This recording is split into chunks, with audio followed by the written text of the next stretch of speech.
പരീക്ഷയുടെ ചോദ്യപേപ്പർ ചോർന്നു എന്ന ആക്ഷേപം ഉന്നയിച്ച് KSU പ്രവർത്തകർ DD ഓഫീസ് ഉപരോധിച്ചിരുന്നു. DDയുമായി KSU പ്രവർത്തകർ കൂടിക്കാഴ്ച നടത്തുകയും ചെയ്തിരുന്നു. ഇപ്പോൾ അവിടെ ചെറിയ തോതിലുള്ള സംഘർഷമുണ്ട്. രഞ്ജിത്ത് നമ്മോടൊപ്പം തുടർന്നു. രഞ്ജിത്ത്, എങ്ങനെയാണിത് സംഘർഷത്തിലേക്ക് മാറിയത്? അവർ വളരെ സൗമനസ്യത്തോടുകൂടി DDയുമായി സംസാരിക്കുന്നതായിരുന്നു നേരത്തെ ദൃശ്യങ്ങളിൽ കണ്ടിരുന്നത്. ഇവിടെ അഡ്മിനിസ്ട്രേറ്റീവ് അസിസ്റ്റന്റ് മാത്രമാണ് ഈ ഓഫീസിൽ ഉണ്ടായിരുന്നത്. ഈ ഭാഗത്തേക്ക് DD വരണമെന്ന് ആവശ്യപ്പെട്ടുകൊണ്ട് KSU പ്രവർത്തകർ കുറെ നേരം ഉപരോധം തുടർന്നു.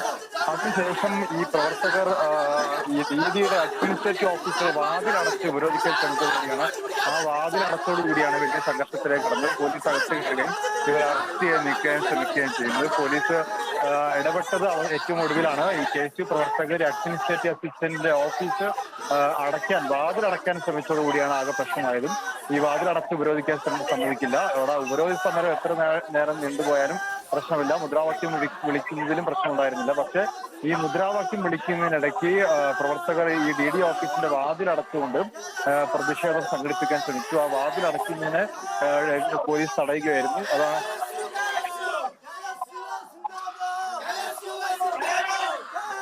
KSU പ്രവർത്തകരെ ഇപ്പോൾ ബലം പ്രയോഗിച്ച് പോലീസ് നീക്കം ചെയ്യാനുള്ള ശ്രമം നടത്തുകയാണ്.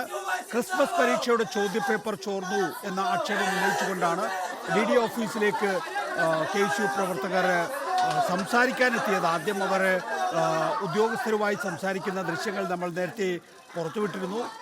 പിന്നീട് DD തന്നെ തങ്ങളോട് സംസാരിക്കണം, DD ഓഫീസിൽ എത്തണം എന്ന ആവശ്യം DD ഓഫീസിൽ ഉണ്ടായിരുന്നില്ല എന്നാണ് VS രഞ്ജിത്ത് റിപ്പോർട്ട് ചെയ്തത്. DD ഓഫീസിലെത്തി തങ്ങളോട് തങ്ങൾ പറയുന്ന കാര്യങ്ങൾ കേൾക്കണം, അതിന് പ്രതിവിധി കാണണം എന്ന് KSU ആവശ്യപ്പെട്ടു. തുടർന്ന് ഉദ്യോഗസ്ഥർ വാതിലടച്ച ഘട്ടത്തിലാണ് KSU പ്രവർത്തകർ പ്രതിഷേധത്തിലേക്ക് നീങ്ങിയത്. ഇപ്പോൾ പോലീസ് KSU പ്രവർത്തകരെ ബലം പ്രയോഗിച്ച് നീക്കുകയാണ്. തുടർച്ചയായി വിദ്യാർത്ഥികളുടെ സമരം നടക്കുന്നത് കൊണ്ട് തന്നെ പോലീസിൻ്റെ കായികക്ഷമത വലിയ തോതിൽ വർദ്ധിച്ചിട്ടുണ്ടാകണം. കാരണം ഇവരെയൊക്കെ ബലം പ്രയോഗിച്ച് നീക്കുക എന്നുള്ളത് ചില്ലറ പണിയല്ല. VS രഞ്ജിത്ത് തുടരുന്നുണ്ട്. രഞ്ജിത്ത്, ഇപ്പോൾ KSU പ്രവർത്തകരെ ബലം പ്രയോഗിച്ച് പോലീസ് വാഹനത്തിലേക്ക് കയറ്റുകയാണ്. നികേഷ്, തീർച്ചയായിട്ടും എല്ലാ പ്രവർത്തകരെയും നീക്കാൻ വേണ്ടി ശ്രമിക്കുകയാണ്. കാരണം രണ്ട് പോലീസ് ജീപ്പിലാണ് പ്രവർത്തകർ എത്തിയിരുന്നത്. ഈ രണ്ട് ജീപ്പിനകത്ത് ആളുകളെ പൂർണ്ണമായും കൊള്ളില്ല. കാരണം നേരത്തെ ഈ DDയുമായി സംസാരിക്കാൻ എന്നുള്ളതാണ് നേരത്തെ പറഞ്ഞിരുന്നത്. DDക്ക് ഒരു പരാതി നൽകുക എന്നാണ് നേരത്തെ പറഞ്ഞിരുന്നത്. അപ്പോൾ സംഭവ സ്ഥലത്ത് DD ഇല്ലാത്തതിനെ തുടർന്ന് DD വരണം, DD ഈ പ്രതിഷേധക്കാരെ കാണണം എന്നൊരു ആവശ്യം KSU ഉന്നയിച്ചു. അപ്പോൾ DD വരാൻ സമയമെടുക്കുമെന്നാണ് ഇവിടുത്തെ അഡ്മിനിസ്ട്രേറ്റീവ് അസിസ്റ്റന്റ് അറിയിച്ചത്. അതിനെ തുടർന്ന് ഈ അഡ്മിനിസ്ട്രേറ്റീവ് അസിസ്റ്റന്റ് ഓഫീസിൽ കുത്തിയിരുന്ന് അവർ സമരം ചെയ്യുകയായിരുന്നു.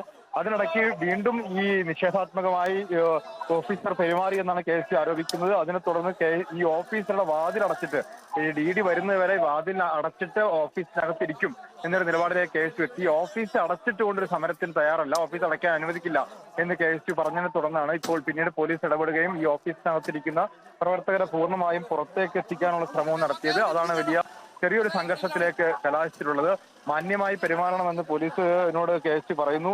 എന്നാൽ ഞങ്ങൾക്ക് ഇനി മാന്യതയില്ല എന്നൊരു മറുപടി സ്ഥലം SI പറയുന്നു നമുക്ക് കേൾക്കാൻ സാധിക്കും. അപ്പോൾ ഒരു പരിധി കഴിഞ്ഞപ്പോൾ ഇടപെട്ടു എന്ന് വേണം മനസ്സിലാക്കാൻ. പരിധി കഴിഞ്ഞപ്പോൾ ഇടപെട്ട് നീക്കുകയായിരുന്നു. ഇപ്പോൾ ഒരു 10ഓളം പ്രവർത്തകരെ നീക്കി കഴിഞ്ഞു. വീണ്ടും ബാക്കിയുള്ള ആളുകൾ ഇവിടെ കുത്തിയിരുന്ന് സമരം നടത്തുന്നുണ്ട്.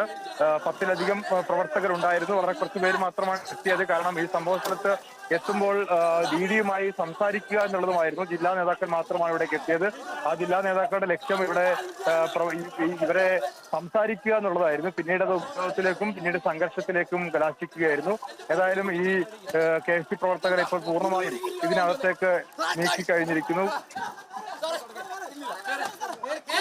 ചെറിയ സംഘർഷമുണ്ട്. പ്രവർത്തകരെ കയ്യേറ്റം ചെയ്യുന്ന രീതിയിലേക്ക് തന്നെ ജീപ്പിലേക്ക് കയറ്റുമ്പോൾ അതിന് സമ്മതിക്കാത്ത ആളുകളെ കയ്യൂക്ക് ഉപയോഗിച്ച് തന്നെ പോലീസ് അതിനകത്തേക്ക് നീക്കുന്നുണ്ട്. ഇത്തരത്തിൽ കയ്യൂക്ക് പ്രയോഗിക്കുമ്പോഴാണ് വലിയ സംഘർഷത്തിലേക്ക് കടക്കുന്നതിനോട് ശ്രദ്ധേയമാണ്. കാരണം പോലീസ് അവരുടെ ജോലി ചെയ്യുന്നു. സ്വാഭാവികമായിട്ടും അവരെ ജീപ്പിലേക്ക് കയറ്റുക, ഇവിടെ നിന്ന് അറസ്റ്റ് ചെയ്ത് നിൽക്കുക എന്നുള്ളത് പോലീസിന്റെ ജോലിയാണ്. അപ്പോൾ അതിന് വിസമ്മതിക്കുന്ന ആളുകളെ അല്പം ബലപ്രയോഗത്തിലൂടെ തന്നെ നീക്കേണ്ട ഒരു സാഹചര്യത്തിലാണുള്ളത്. ഇനിയും കുറച്ചുകൂടി പ്രവർത്തകർ ഇപ്പോൾ DD ഓഫീസിനകത്തുണ്ട്. ഇപ്പോൾ വന്നിട്ടുള്ള 3 ജീപ്പിനകത്തും പ്രവർത്തകരായിട്ടുണ്ട്. ഇനിയും ഒരുപക്ഷെ ജീപ്പ് വന്നാൽ മാത്രമേ ബാക്കിയുള്ളവരെ കയറ്റി കൊണ്ടുപോകാൻ സാധിക്കുള്ളൂ. ഇപ്പോൾ പ്രവർത്തകർ മുഴുവൻ വനിതാ പ്രവർത്തകർ ഉൾപ്പെടെ ഇതിനകത്തുണ്ട് എന്നുള്ളതാണ്. ഈ DD ഓഫീസിനകത്ത് വനിതാ പ്രവർത്തകർ ഉൾപ്പെടെ ഉണ്ട്.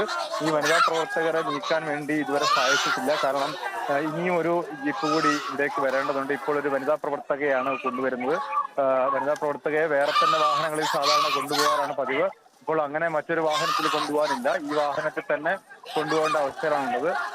ഇപ്പോൾ KSUവിന്റെ ഒരു വനിതാ പ്രവർത്തകയെ പോലീസ് ജീപ്പിലേക്ക് നീട്ടാൻ ശ്രമിക്കുന്നു. മറ്റ് 2-3 പേര് കൂടി കൊണ്ട് അവരെ കൂടി കയറ്റിയാൽ ഈ ഉപരോധം വരെ അവസാനിക്കും. ഏതായാലും വലിയൊരു ചെറുത്തുനിൽപ്പ് KSUയുടെ ഭാഗത്തുണ്ടായി എന്ന് പറയേണ്ടിയിരിക്കുന്നു. വിഷയം ഗൗരവമാണ്. ആ ഗൗരവമുള്ള വിഷയത്തിന്റെ ഒരു ഗൗരവം DDയെ ബോധ്യപ്പെടുത്തുക എന്നുള്ളതായിരുന്നു നേരത്തെ KSU പ്രവർത്തകർ ശ്രമിച്ചത്. പക്ഷേ DD സ്ഥലത്തില്ലാത്തതാണ് വലിയ പ്രതിഷേധത്തിലേക്ക് കടന്നിട്ടുള്ളത്.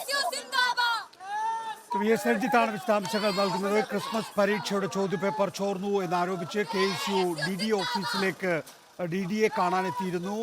തുടർന്ന് DDയെ കാണാൻ സാധിക്കാത്തതിനാൽ KSU പ്രവർത്തകർ പ്രതിഷേധവുമായി എത്തിയതാണ്. പോലീസ് ഇപ്പോൾ ബലം പ്രയോഗിച്ച് KSU പ്രവർത്തകരെ നീക്കം ചെയ്യുന്നതാണ് ദൃശ്യങ്ങളിൽ കണ്ടത്.